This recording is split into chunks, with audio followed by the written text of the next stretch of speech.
Elias Kane stepped off the transport platform and immediately wished he had never accepted the assignment.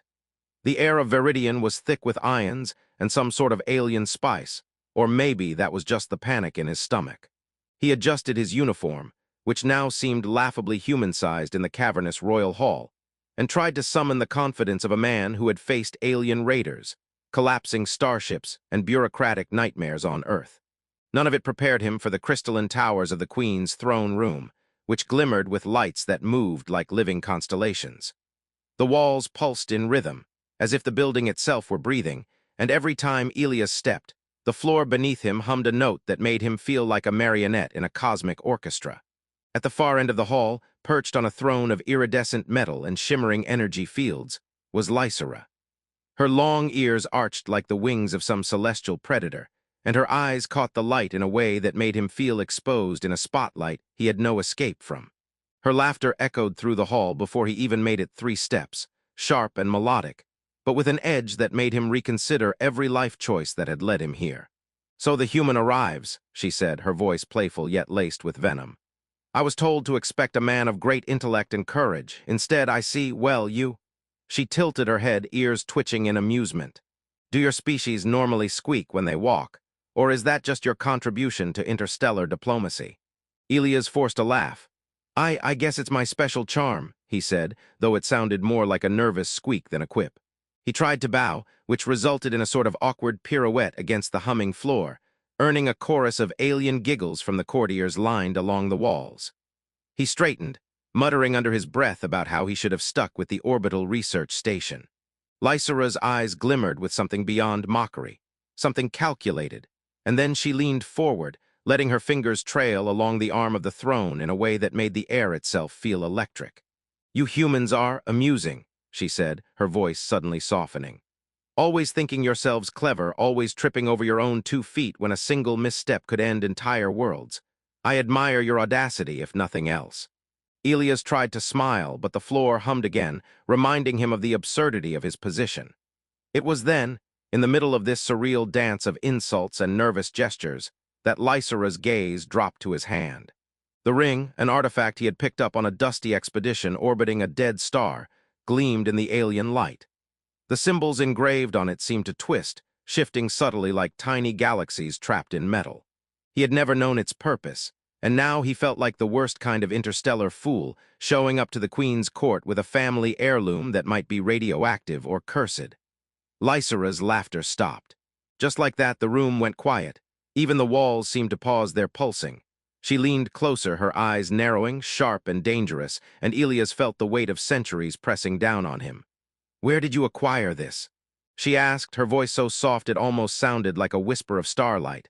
The courtiers, once amused, now watched with something closer to fear. Elias blinked. "A flea market," he said, immediately regretting it. His mouth had a mind of its own, trying to inject humor where only survival instincts should have resided. Lysera tilted her head, one ear twitching, and for a terrifying moment, Elias thought she might simply eat him where he stood.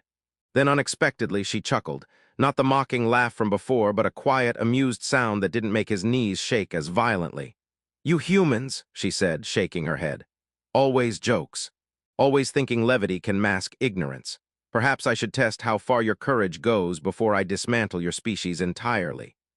Elias tried to nod solemnly, but the floor hummed again in what sounded suspiciously like a chuckle of its own. He decided it was safest to respond with more jokes. "Well, I can at least promise that if dismantling my species is required, I'll volunteer for paperwork." Lysera's grin widened, and the air shimmered around her as if it were reacting to her amusement. "Interesting," she murmured. "Perhaps this human is more than he appears." Her fingers twitched toward the ring again, and Elias realized he was trapped in some alien puzzle, one that spanned decades of politics, power, and forgotten wars. The artifact on his hand was no mere decoration. It was a key, a piece of history buried beneath layers of memory and authority that he could never have imagined. For the next hour, he stumbled through the court's peculiar rituals. He answered questions that sounded like riddles, each more bizarre than the last. One involved estimating the number of photons that could fit inside a zero-gravity teacup. Another asked him to identify the proper etiquette for bowing to an entity that might exist simultaneously in 3 dimensions. Elias tried to respond with humor wherever possible, joking about zero-G espresso machines that brewed antimatter, and about the impracticality of zero-gravity fashion when long ears are involved. Lysera laughed once, just once, and that laugh alone felt like victory, like a tiny defiance against the overwhelming power she wielded. By the time the hour ended, Elias had discovered something terrifying and exhilarating. He was no longer merely a human visitor to Viridian. He was a variable in a cosmic equation, a potential pivot in events that even the Queen had thought fixed. Lysera, who had mocked him with abandon, now regarded him with cautious fascination. And as he stumbled out of the hall, narrowly avoiding a floating holographic guard, Elias thought he had learned something vital. In a universe full of wars and wonders, sometimes survival depended not on weapons or skill, but on a well-timed joke and a very strange piece of jewelry. The last echo of the Queen's voice followed him down the corridors. "You amuse me, human, perhaps dangerously so." Elias swallowed, smiled, and whispered to himself, "Dangerous is my middle name." Well, it would be if my parents had been slightly more creative. He had no idea what lay ahead, but for the first time in his life, being human felt like an advantage, or at least an advantage coded in humor, wit, and the tiniest possibility of surviving a queen's wrath. Elias Kane had survived the first encounter with Queen Lysera, which he counted as a minor miracle considering he had been mocked, nearly flattened by a floating guard, and questioned about quantum teacups in the span of an hour. Still, the ring on his hand pulsed with a light that seemed to hum in sync with the Queen's mood, and he could feel its weight, not just physically, but in ways that made his spine tingle and his sense of humor wobble like a ship in warp turbulence. The next morning, the Queen summoned him again, this time to a chamber that looked less like a throne room and more like a laboratory designed by someone who thought gravity was optional. Walls shimmered with data streams, holograms of alien constellations rotated overhead, and small drones zipped back and forth like distracted fireflies. Lysera greeted him at the threshold with the same cool elegance that had unnerved him before, though now there was curiosity in her expression. She motioned him forward with a hand that seemed capable of crushing planets, or more likely, reshaping them into inconvenient shapes for dinner entertainment. "You survived yesterday," she said. "Remarkable. I must admit, I did not expect laughter to emerge from a human under such pressure. That was your first test, though you were unaware of it." Elias raised an eyebrow. "I guess surviving a queen's ridicule counts as test number 1. Can I get a diploma?" He tried to sound casual, but the drones overhead whirred in a pattern that suggested amusement, or perhaps plotting. The Queen, surprisingly, chuckled. "Your humor may be inconvenient, but it is not unwelcome. Let us discuss the ring. It belongs to a faction that opposed me centuries ago, a faction I politely removed from history." She paused, studying his reaction. "I see you have not read the fine print on galactic politics, or perhaps your species lacks such meticulous record-keeping." Elias felt the urge to joke again, but the pulse of the ring seemed to insist on gravity. "Fine print," he said. "I can barely keep track of my email inbox, let alone factions that no longer exist." The Queen's raised eyebrow suggested his attempt at humor had landed somewhere between amusing and dangerous. "The ring is not just a symbol," she continued, walking him through the room as if dragging him through a museum where each exhibit had the potential to detonate your life. "It is a key, a memory container, a tool. Those who bore it were considered rivals of the crown, and the crown tends to be thorough in its methods." She tapped a holographic display, and a figure formed in midair. A woman with ears like his queen's, but with eyes hard and cold, holding the very ring he now wore. "This is Elara," she said. She was clever, ambitious, and ultimately inconvenient. Your possession of this artifact links you to her in ways you may not yet comprehend. Elias tried to process this while imagining the worst-case scenarios, including the possibility that he was now a target for intergalactic assassins who specialized in ring-related incidents. "So I'm basically a time-traveling warning?"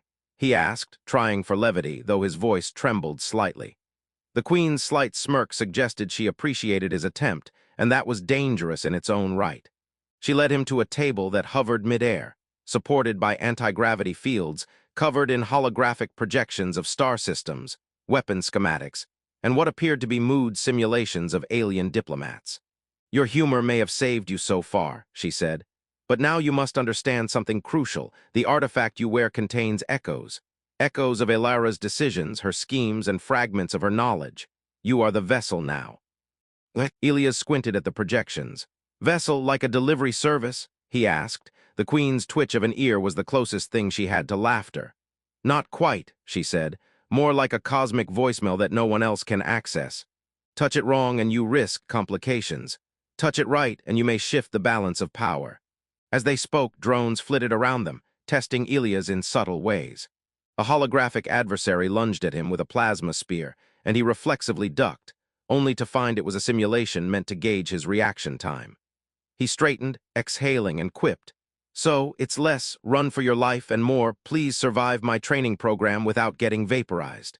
The queen's eyes glimmered with amusement and something deeper, a recognition of human adaptability that she rarely encountered.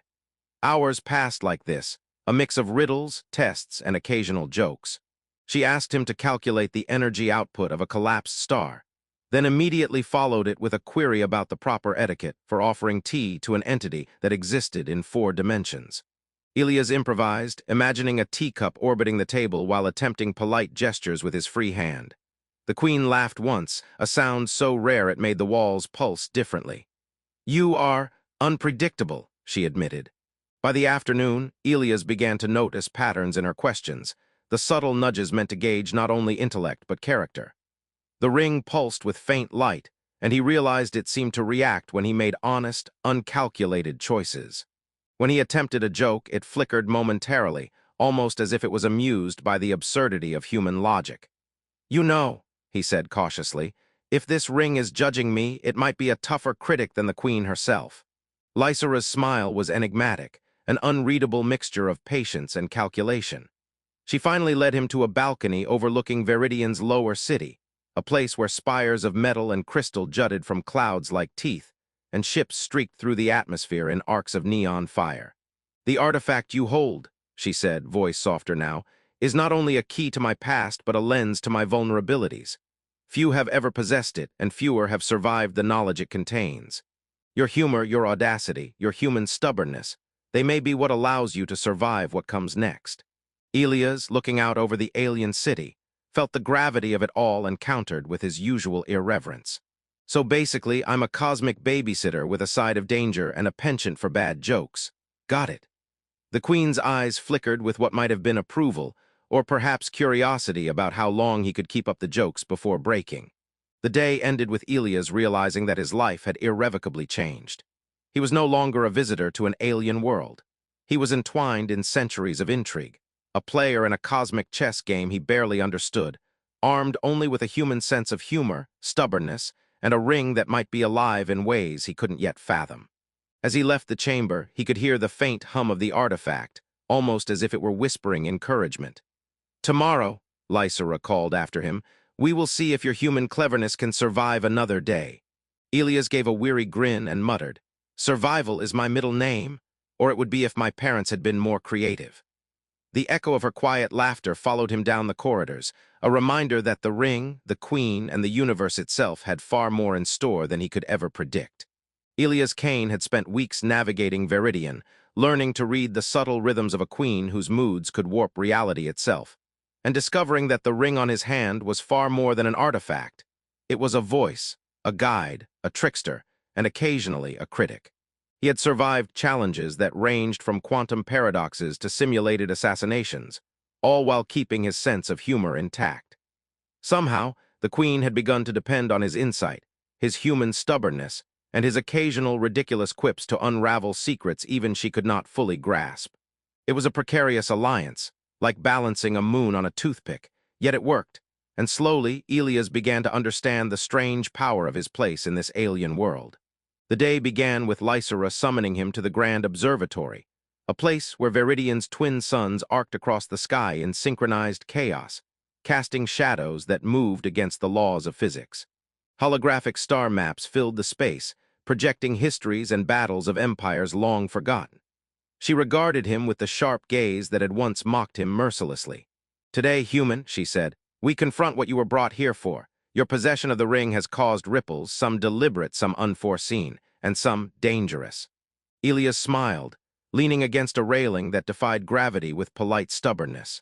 "Dangerous? You mean the fun kind or the end of humanity kind? His humor, honed under pressure, had become both shield and bridge, and he sensed the queen appreciating the levity even as her mind raced. Lysera gestured, and the holograms shifted to display a fleet of ships emerging from hyperspace, cloaked in stealth fields that flickered like fireflies. These are remnants of Elara's faction, she explained. They were thought extinguished, but they seek the ring. They do not understand its purpose, only that it is lost, and they will stop at nothing to reclaim it. Elias raised an eyebrow. Lost, but not to me, apparently. Great. I get to be a walking treasure map for angry alien generals. Any chance of a hazard pay? The queen's ears twitched, and she allowed herself a faint smile, one that seemed almost human in its warmth. Focus, human. Humor will not save you from physics or politics or cunning. He nodded, suddenly more aware of the stakes, but still amused by the idea of the universe conspiring to force him into heroics he had never sought. Physics, politics, cunning, got it. Sounds like a Tuesday on Earth. They prepared a defense, combining Lysera's mastery of warp fields and quantum shields with Elia's unorthodox thinking. He suggested a series of tactical feints that relied on improbable trajectories and deliberately absurd misdirections, like projecting holographic duplicates of the ring through decoy wormholes, while the real artifact hummed innocently on his finger. The queen raised an eyebrow at the suggestion, one ear twitching in skepticism, but then, after a pause, she implemented it. The battle unfolded across orbit and atmosphere, a dance of light and energy, where ships bent space and weapons fired pulses that twisted matter. Elias, seated on the command platform with a view of chaos that would have terrified any ordinary human, cracked jokes about aliens needing proper nap schedules, and how zero-G dogfights were far better with snacks. Lysera allowed herself small smiles, her trust in him growing as he combined instinct, humor, and the subtle guidance of the ring to outmaneuver the attackers. By the climax, Elias realized the ring wasn't just guiding him. It was teaching him. It whispered strategies, suggested openings in enemy formations, and sometimes flickered with judgment when he tried something ill-advised. He moved with confidence that surprised even himself, anticipating not only the enemy's actions but the queen's intentions, understanding her in ways that transcended words. His humor remained a lifeline, diffusing tension in the command deck even as explosions rippled across Viridian's orbit. In the end, the enemy fleet was forced into retreat, their stealth disrupted, their ranks fractured, and their leaders captured. The queen turned to him, her expression unreadable for a moment, then softened. You have done what few could, human. You have survived, adapted, and contributed to a victory that was as improbable as it was necessary. Elias, panting from adrenaline and relief, raised a hand in a mock salute. Victory improbable, check. Survived barely, contributed mostly by accident, all in a day's work. Lysera's faint laugh resonated, filling the room with warmth that contrasted with the coldness of space outside.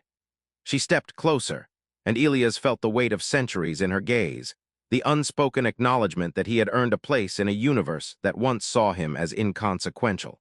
You have changed, human, she said softly. You have learned the balance between risk and instinct, between levity and seriousness, and perhaps you have reminded me that even a queen may benefit from laughter. Elias chuckled, rubbing the back of his neck. I'll take that as a compliment, Your Majesty, or a warning, probably both. The queen's ears twitched, and she shook her head with a hint of amusement. In the days that followed, Elias found himself no longer a visitor, but a participant in Viridian's court. He advised on tactics, negotiated with distant factions, and occasionally reminded alien dignitaries that humor could be a surprisingly effective weapon. The ring remained on his finger, still humming with faint light, a constant companion and guide, its whispers now less cryptic, almost conversational. Through it all, Elias realized he had changed. He was no longer the bumbling human who arrived squeaking across the throne room floor. He was